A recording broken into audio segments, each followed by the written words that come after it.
Radiasi adalah suatu jenis energi dalam bentuk partikel ataupun gelombang yang dapat dipancarkan tanpa melalui medium perantara. Radiasi dalam bentuk partikel dapat dibedakan menjadi dua, yaitu partikel alfa dan partikel beta, yang berasal dari partikel radioaktif dan gelombang elektromagnetik. Gelombang elektromagnetik merupakan aliran energi dalam bentuk medan elektrik dan magnetik. Radiasi gelombang elektromagnetik dapat dibedakan menjadi dua, yaitu radiasi pengion dan radiasi non-pengion. Radiasi pengion adalah radiasi yang memiliki frekuensi energi yang sangat tinggi sehingga mampu memecah elektron dari atom menjadi elektron bebas, sehingga atom atau molekul dapat berubah menjadi ion. Radiasi pengion ini perlu diwaspadai, dan apabila ingin memanfaatkannya, seorang harus benar-benar memahami sumber, jenis, sifat, akibat, ataupun cara untuk melakukan proteksinya. Salah satu contoh dari radiasi pengion adalah sinar X dan sinar gamma. Selanjutnya, radiasi non-pengion adalah radiasi dengan tingkat frekuensi rendah sehingga tidak mampu untuk memecah elektron dari atomnya. Contoh dari radiasi pengion mungkin sering kita temui seperti gelombang radio, sinar UV, sinar inframerah, dan lain-lain. Selanjutnya kita akan masuk ke pembahasan pertama, yaitu mengenai tipe-tipe paparan. Paparan radiasi adalah penyinaran radiasi yang diterima oleh manusia atau materi baik disengaja ataupun tidak yang berasal dari radiasi eksterna maupun interna. Begitu juga pada janin. Paparan eksterna dapat berasal dari luar tubuh ibu. Contohnya pada saat ibu hamil melakukan pemeriksaan yang memanfaatkan sinar X di area dekat janin, seperti pemeriksaan toraks ataupun abdomen, memungkinkan janin tersebut secara langsung terpapar radiasi pada saat proses penyinaran berlangsung. Selanjutnya ada paparan interna yang berasal dari dalam tubuh ibu sendiri. Contohnya apabila seorang ibu hamil mengonsumsi obat radioaktif untuk mengobati suatu keadaan medis seperti kanker tiroid, ataupun pada saat seorang ibu hamil tidak sengaja mengonsumsi makanan atau minuman yang sudah terpapar zat radioaktif. Baik, di sini saya akan menjelaskan tentang sistem proteksi radiasi pada pemeriksaan wanita hamil. Yang pertama ada justifikasi. Justifikasi yaitu manfaatnya yang diambil harus lebih besar daripada risikonya. Adapun hal-hal yang harus diperhatikan, yaitu yang pertama, apakah pemeriksaan dapat ditunda setelah melahirkan? Yang kedua, apakah menunda pemeriksaan mempunyai risiko yang lebih besar? Dan yang ketiga, jika prosedur harus dilakukan, dosis janin harus dijaga agar tetap minimum sesuai dengan tujuan diagnostik.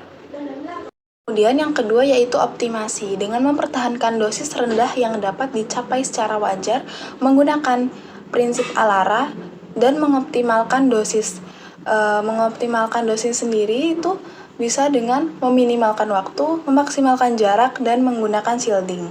Kemudian yang terakhir yaitu limitasi dosis. Batas-batas dosis tidak boleh dilampaui. Dan batasan dosis juga dirancang untuk menghindari efek deterministik dan membatasi efek stokastik.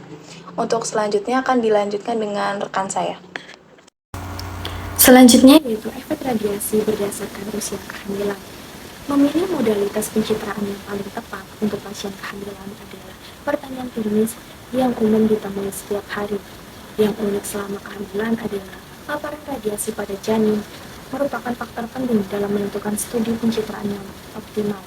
Meskipun sangat penting untuk meminimalkan paparan radiasi pada janin, penting untuk diingat bahwa studi diagnostik tidak boleh dihindari karena takut akan paparan radiasi, terutama ketika studi ini dapat mengubah manajemen pasien secara drastis. Berdasarkan data mengenai dampak radiasi pada janin berasal dari observasi pasien yang terkena dampak bom Hiroshima di Jepang dan bencana pembangkit listrik tenaga nuklir Chernobyl, efek paparan radiasi dapat dikategorikan menjadi 4 kelompok besar, antara lain abortus spontan, teratogenesis, karsinogenesis, dan mutagenesis.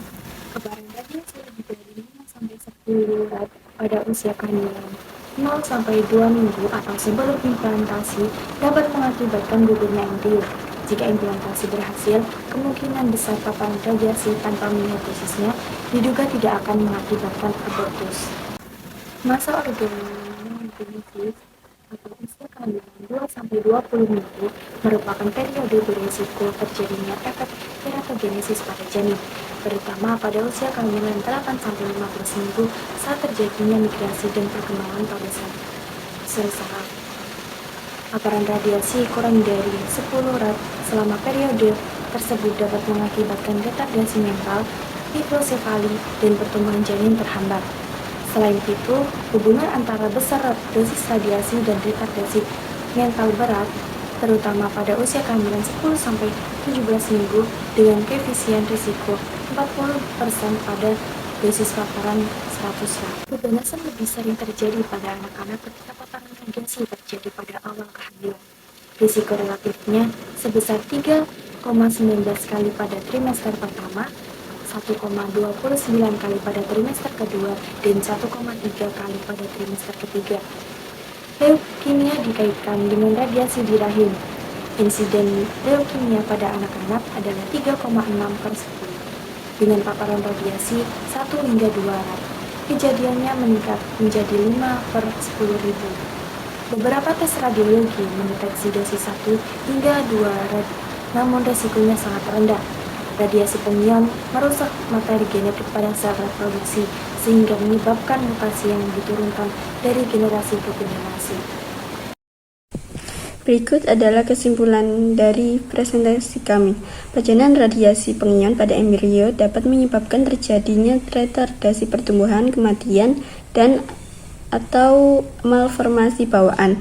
Rekomendasi untuk wanita yang berusia subur dan berpotensi hamil adalah menghindari prosedur radiografi yang tidak perlu perawatan medis optimal, dan jika pemeriksaan dengan radiasi tetap harus dilakukan, maka dosis radiasi yang diberikan diusahakan serendah mungkin untuk memberi informasi diagnostik yang diperlukan.